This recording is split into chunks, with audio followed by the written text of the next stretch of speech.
We are witnessing a major resurgence of traditional femininity today, especially among young women. And I'm not just talking about Sydney Sweeney and that whole discourse.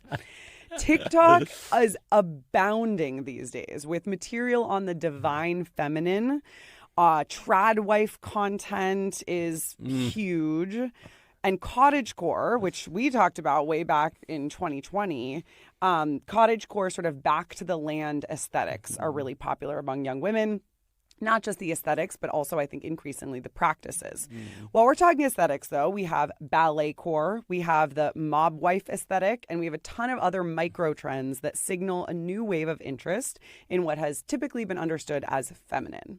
Yeah, and a lot of this content and a lot of these trends are obviously nostalgic. They're backwards looking. I would say they are regressive also.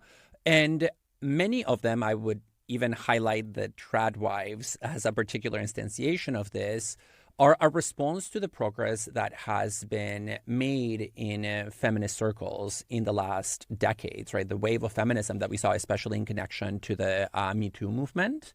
And it's understood as a reaction to that. But I also would add that it's also a reaction to capitalism, because if you think about a lot of the content that is produced by like tradwives and, the return to domesticity, a lot of it hinges on a rejection of consumerism, of productivity culture, of hustle culture, because there's no better way to reject that than to just bake a pie very slowly using your ASMR voice at home, which does sound a lot more appealing in some ways than clocking into your 9-to-5 job at an office, right? Or at a factory building. Yeah.